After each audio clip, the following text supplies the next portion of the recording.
So yes, take the floor away with your presentation on growth through strategic partnerships in the last frontier of global growth. My name is Angela Ikuya Asante, aka Triple A. I'm your MC for the day. You can follow me on LinkedIn and Twitter, and you can also talk about this ongoing BiSPA 2020 groundbreaking virtual conference organized by Brand Hill Africa, and our chief, I like to call him Chief, Mr. Sol Molobi. So yes, you can talk about this with the hashtag BiSPA 2020 or BiSPA 2020. Let's get Namatirai, who's already on the line, rolling with his presentation. Namat, it seems like we are not having the correct slide. You are currently showing the Zoom slide. Is it possible for you to show your presentation? That's perfect, yes. So please take the floor away and run with your presentation. Thank you. Hello, everybody. Hope everything is going well in the different parts of the continent where we find ourselves. I'm here in Johannesburg, South Africa, representing the continent as a whole. I hope the energy that I'm about to share is something that is going to be heartfelt to all of you, as I really, really believe that we are literally on the cusp of something great as a continent. And obviously, as global citizens, we really also are not forgetting our global partners in our understanding of where Africa is. As really, Africa is the motherland, it's core for us, and looking forward into a brave new world is only something we can do together. So I'm just going to jet off and get started. I'm going to scare you guys a bit as I start, but please remain in your seats.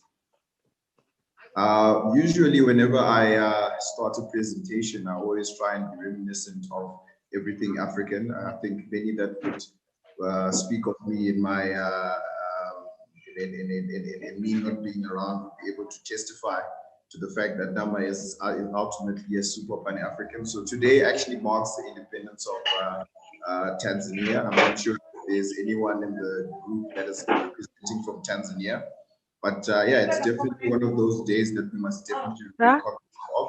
So I thought we'd take a little detour there. Cut you, Mr. Namat. I'm going to ask our host to mute Galaxy J2 Core, the person who is behind the device Galaxy J2 Core, because we are getting feedback and it is not allowing our speaker to run with the presentation smoothly. Yes, it seems like everything is in order. Kindly continue with your presentation, Namat. Apologies for this distraction. You can continue to take the floor. Thank you. So yeah, it is definitely the Independence Day of Tanzania. So kudos to everyone from Tanzania watching. Happy Independence Day to you. Moving forward. A moonshot is committing to solving a specific problem before you really know that you can actually make it happen.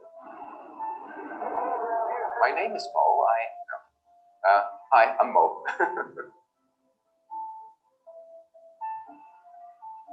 Google X is the moonshot factory, the innovation factory of Google. They invent things like self-driving cars and do a lot of work on robotics. Imagine if you go to your grandfather, grandmother, and ask them if anything that you've interacted with today was something they expected when they were your age. Everything we've seen in science fiction is now science fact. You have your choice of two routes. Now you have to start thinking about what's going to be science fiction for you when you are their age. Everything that you've ever imagined or have ever seen in a science fiction movie is going to happen in your lifetime and mine. Artificial intelligence is real. It's here. Those machines are developing partial intelligence that way surpasses our human intelligence. They see better, they hear better, and sometimes they even reason better. Over the next 15 to 20 years, this is going to develop a computer that is much smarter than all of us. We call that moment singularity. Singularity is a moment beyond which we can no longer see. We can no longer forecast. The development of our world beyond the moment, where machines are smarter than we are, is a highly unpredictable. Everything is possible. Those machines can solve every problem that we've ever faced, or they can actually decide that we're the problem and get rid of us.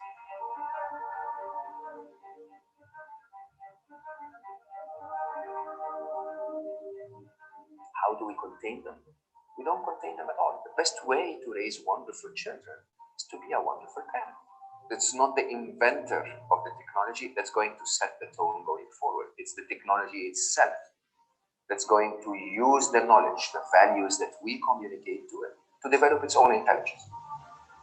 How are those machines learning? They're looking at all of the knowledge that's out there in the world, and they're building patterns from that, just like an 18-month-old infant. Remember when we gave our children those little boxes that had different patterns and shapes? That's the way computers are learning today. We basically write algorithms that allow computers to understand those patterns, and then we get them to try and try and try, and through pattern recognition, through billions of observations, they learn. They're learning by observing. And what are they observing? They're observing a world that's full of greed, disregard for other species, violence, ego, showing off. The only way to get those machines to be not only intelligent, but to also have the right value set is that we start to portray that right value set today. The problem is unhappiness. Unhappiness has never been higher. 1 of every 4 people in the world today is clinically depressed. Teen suicide is at an all-time high. Humanity has never had a better life. Our life expectancy is better, our quality of life is better, but we've never been unhappy. My personal moonshot is about making 1 billion people happy. Billion or the B. Your happiness is your priority. Invest in your happiness and then find the compassion in you to share it. Pay it forward. Tell others. If every one of us tells 2 people who tell 2 people who tell 2 people, that is the absolute design of an exponential function. I'm going to tell the world that my priority is to be happy, and I'm going to have the compassion inside me to make others happy. This 1 billion happy mission is at the most pivotal time of humanity, because those machines are going to be smarter than we are, and they will be absorbing what we are putting out there. I'm leaving Google, and I'm committing the rest of my life and my resources to this mission. If there are 1 billion of us telling the world that there is a better way to live, we will change the world forever.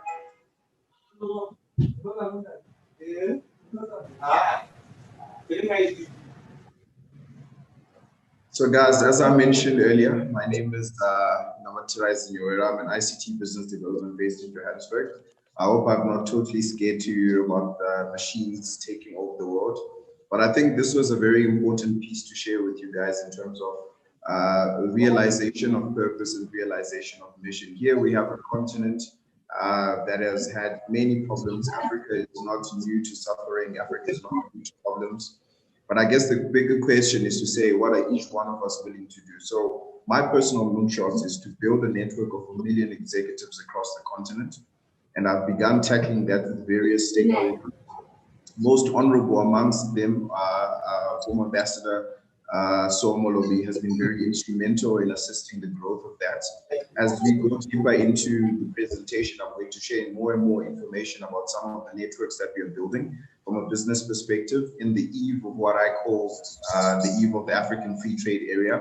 So we are aligning, we are organizing, and we're getting ourselves together to jumpstart a new trade center come January 2021.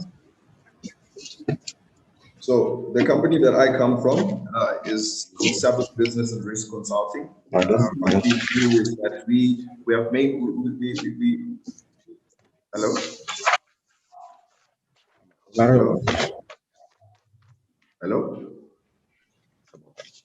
Yes, Namat, we can hear you clearly, so you can go forward. Yeah, there was an interruption. So we focus on SMEs. The SME market is a massive opportunity for us. 90% of businesses in Africa, obviously this was the latest pre-COVID statistic, 90% of businesses in Africa are SMEs. So we specialize in assisting SMEs that are looking to scale the continent. Africa has a fast-growing population in sub-Saharan Africa, particularly Nigeria. Adverse socio-economic conditions in the country where we are based right now has seen GDP contracting, power shortages, labor strikes, etc. have created the kind of environments where we're talking African investors right now, where African investors are looking at Africa, Greater Africa, as a greenfield opportunity, as a place where more business and more trade, so to speak, is available on a business, just no matter what sector you're in.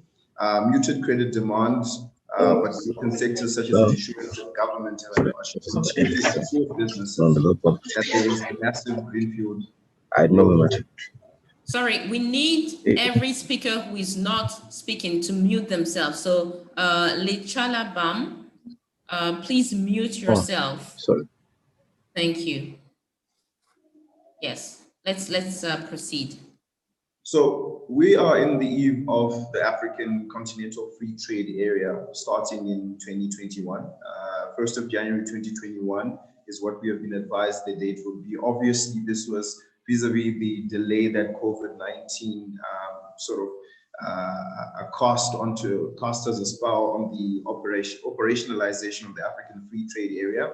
But I think this is a very monumental time for Africa, and constantly when I have conversations with people, in daily life, whether it's clients or colleagues, many people are not really aware of the African Continental Free Trade Area, and I find that as a very sort of discouraging fact. I think I've been vibrating and writing about the African Continental Free Trade Area for years, ever since it was tabled and ever since the different discussions were being had. But this is a very important moment for African business. And any small trader, whether you have your coffee beans in Ghana, or whether you have your textiles in Zimbabwe, or whether you have any product for that matter that you are looking to sell to more people, this really should be your white paper. And again, we continue to do our small part in continuing to get more people aware of this message through Jambo Africa Online. I'm sure many of you are subscribers and readers.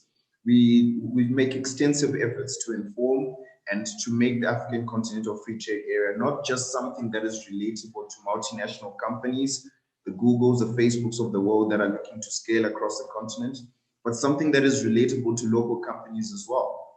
And I think it's really up to us right now in this industrial revolution of ours to take center stage in sharing and understanding all the virtues of the African Continental Free Trade Area so that we can maximize it exponentially, as Francois was mentioning earlier, that from a trade perspective, we really can take advantage of the two spheres of influence in the global trade dynamics at the moment.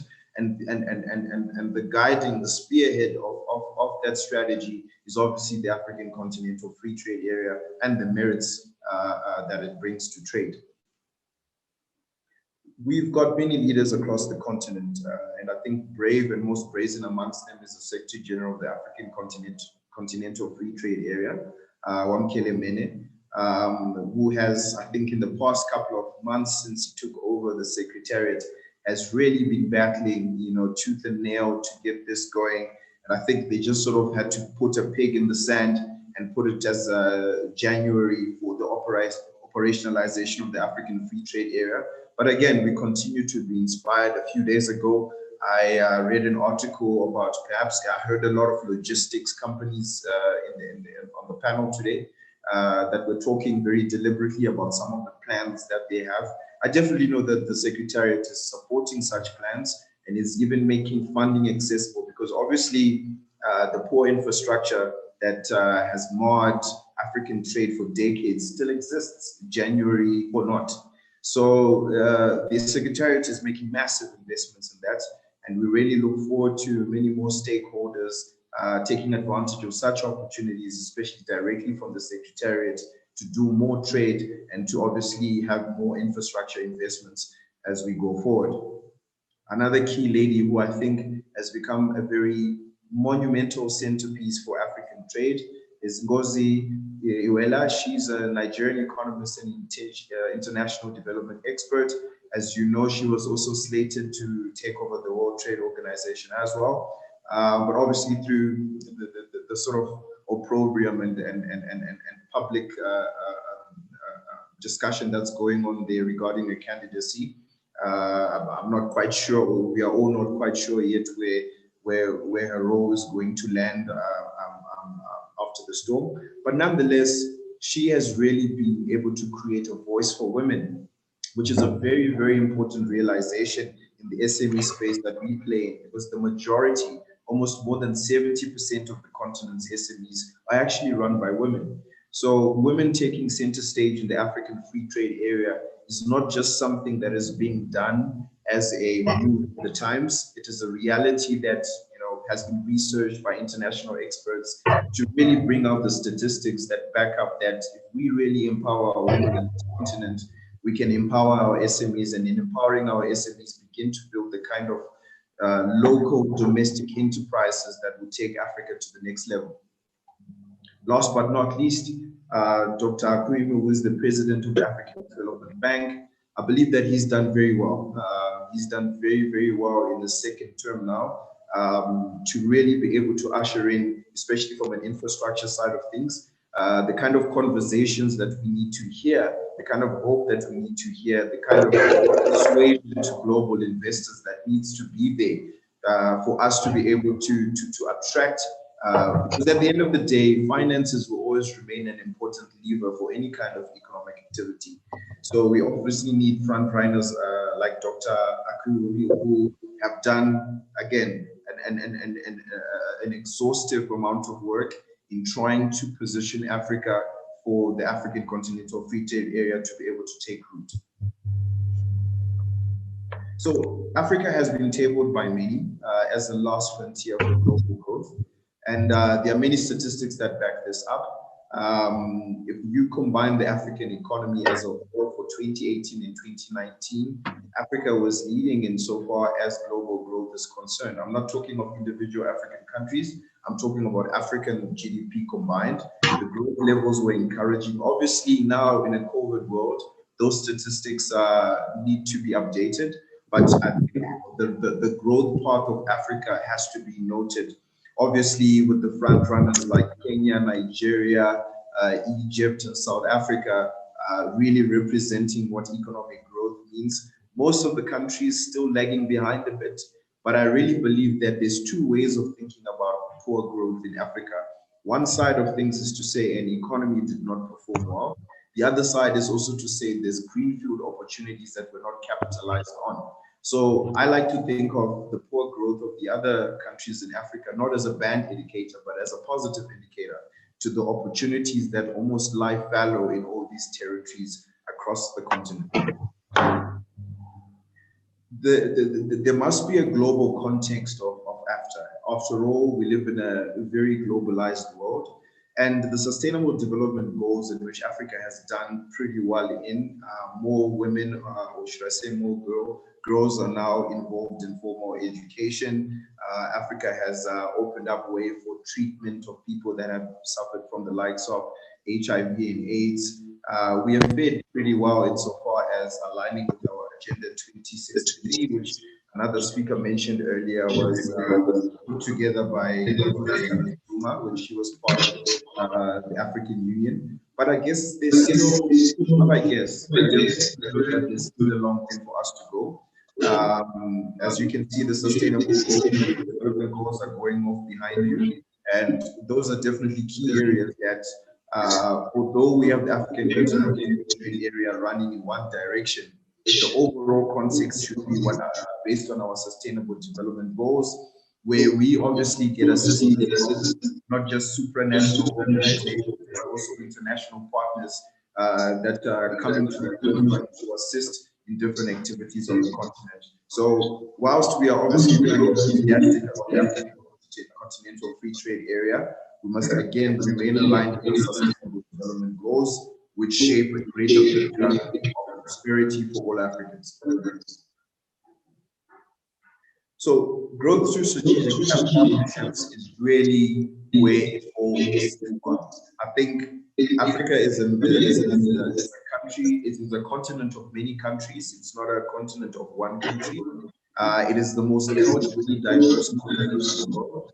Different languages, we can't even separate Africa on the basis of francophone and English alone.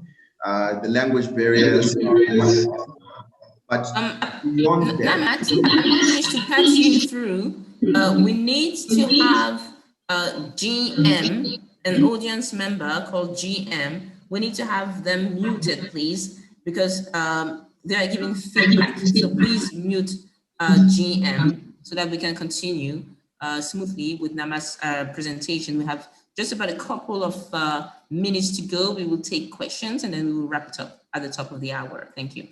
Sure. So growth through strategic partnerships is where it all comes together. And I think many of you might have seen a message that I put across, because it's really about sustaining that ability for us to gather in masses and to connect thereafter.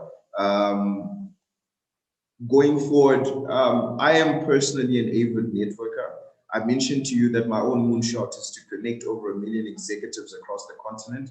Right now on LinkedIn, I'm sitting on 25,000 LOL. Please do get the opportunity to connect. I'm a very open networker on LinkedIn. And this is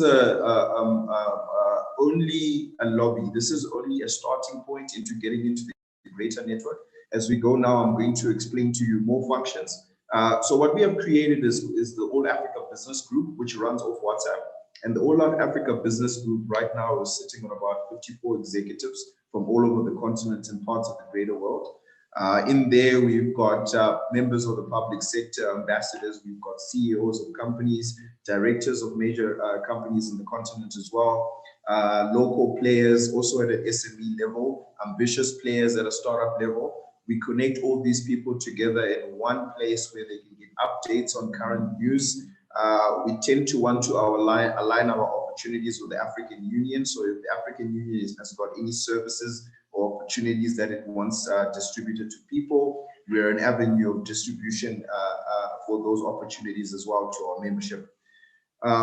We've got a three-pronged strategy in terms of how we build strategic partnerships across the continent. LinkedIn is where we feed off most of the people that we meet. You are then filtered into a WhatsApp group of individuals. And after that, what we're actually creating is what we call FTZ, which is a free trade zone. So keep an eye out for freetradezone.africa, or rather get into our connection funnel so that this is information that you have readily available. FTZ is going to be a very exciting fintech platform, which is going to assist with trade and payment settlements across the continent. One of the greatest risks of doing business across the continent, especially for international players, has been that they have not been able to get their investments out. So we are going to offer a central place where people can be able to guarantee their payments and be able to get settlement on time. There are different methodologies and thinking around that, escrow accounts, and various other strategies that we're putting in place with our banking partners here in South Africa to be able to unload this continental level. So maintaining an effective network, I think, is really about us being very deliberate in the people that we work with. We are pretty sure that if any one of you is going to join, I think as today it was reported that about 6 members from our meeting today were able to join. It is really going to be a kind of place which really strives, at least, it might not tickle your fancy, but we definitely strive to include everyone. So we are not industry diagnostic. We don't sort of specify. I personally am an ICT person, but you'll definitely find me having supportive conversations with people in mining and various other sectors across the continent. As such, really, what some of the merits of this network, has been the ability for us to plow into massive global projects such as the Mojo Foundation, which is building what they call the poor man's financial system for Africa. In other words, the 350 million adults in Africa that do not have access to financial services, powered by Mojo and the work of the Mojo Foundation, which is sponsored by some of the major players in the financial services space, such as MasterCard, GSMA, the Bill and Melinda Gates Foundation, Rothschilds Global Advisory, and many others, is definitely some of the spaces that we found ourselves with the thorough networking that we do as a collective. Another grouping is the Africa Data Center Association. This was a picture taken in Victoria Falls where, again, we are sitting down just having the conversation about data residency continentally, which we believe is going to be, you know, the conversation that is going to define the future of data and the future of really what the technology ecosystem for Africans is going to be and what it is going to look like. So I would like to end this presentation by suggesting to all of you that what is your moonshots?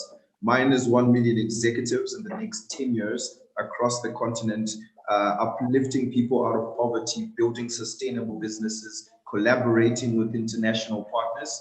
I am again available for contact for us to take this conversation further. On the right, you will see a LinkedIn link. I'm definitely there, as I mentioned, or should say on the left, and then on the right is a scan code that will take it. Ladies and gentlemen, I would really like to thank you for the opportunity of listening in the eve of the African Continental Free Trade Area. My hope is that we will connect, learn more, share, and build this continent into the great place it's supposed to be. Thank you very much. Absolutely. Thank you so much, Namatirai. And I'm hoping that the audience is taking note of all that you said, and also is understanding that there is a wonderful opportunity through the BiSPA 2020 platform to have access to such a wonderful influencer, Namat, and the rest of the speakers today. So this is the moment for you to network. Businesses don't just grow overnight. It is just like a weaving of networking. And I know this because I have Tita Productions, and it is a series of good projects, you know, doing good things for clients, and also growing your own understanding and experience in your niche. Well, it's time for us to wrap up this program, which has been wonderful. It is not the end though. We have day 2 coming up tomorrow at the same time, so don't miss it. And before we wrap up, I have to bring in our very cherished Mr. Sol Molobi, whom, like I said, I like to call Chief. Mr. Sol Molobi, if you are around, I'll leave the floor to you to make your final remarks before we close. But for me, it was my pleasure to MC this 3rd session of the BiSPA 2020 event. My name is Angela Ekuya Asante, aka Triple A. You can connect with me on LinkedIn, connect with me on Twitter and Instagram as well. And it will be my pleasure to do business with you. But for now, the attention is going to switch back to Brand Hill Africa's chairman, Mr. Sol Molobi, for a closing remark before we wrap this up and we take it on again tomorrow at the same time. Thank you. Thank you very much, Triple A. My great thanks go to our program directors, Triple A, and also Rushka Mofokeng. And this event wouldn't have happened without the participation of all these great speakers who didn't just dedicate their 30 minutes to this event today, but they spent many months preparing so that they could be able to give us the kind of qualitative presentations that they've given us today. Words aren't enough to say thank you, to show you how grateful I am to all of you. Just a slight point is that the feedback we got from many of our stakeholders was that most of them were closing tomorrow because they wanted to avoid the Friday rush. So as a result, that is why we have squeezed all the presentations into today so that this could be a one-day event. But for me, this was very successful because this is only the beginning. This is going to be an annual event, and I'm quite positive that next year, post-COVID, hopefully, we should be having this as a face-to-face conference, because it will be for the first time as a face-to-face event. We will have it in South Africa, but our dream is for this event to rotate. And perhaps I should say, since Ghana was the first one to adopt me as their son, mainly through the influence of AAA, my dream is to host this event in Ghana. And after Ghana, then we'll come back to SADC, to Namibia, because we have received so much support from our Namibian colleagues, and also in terms of them presenting in these events, but also being part of not only the Biashara Services and Products Africa conference, but also participating in our monthly digital magazine. As I indicated earlier on, the publication will be live from Monday, and I've requested all the presenters to send me their presentations, and that will help us to collate the conference report, which will be included in the December edition. Although this is an annual event, we are looking at having bi-monthly virtual seminars, which will be a build-up to this annual event. So please do touch base with us, follow us on our website, www.brandhillafrica.com. And also to say that in January, Jumbo Africa Online will be migrating out of the Brand Hill Africa website to be, excuse me, to be a standalone website, which will be jumboafricaonline.com. We will make an announcement during the first week of January. And thanks to all of you once again. And we have been live on Facebook. So there have been people watching us from Facebook. And on that note, let me say thank you to all the delegates who joined us. You are the lifeblood of any event, because without you, no event will ever be meaningful to anyone, because the speakers can be talking to themselves. Thank you very much, colleagues. Realeboha. Thank you. Bye-bye. See you online from Monday. Thank you so much. Thank you. Bye, everyone. And hopefully we'll see you in Ghana next year. Thank you. Bye. Bye-bye, everybody. Thank you so much. Bye. Bye. Bye all. Bye. Okay.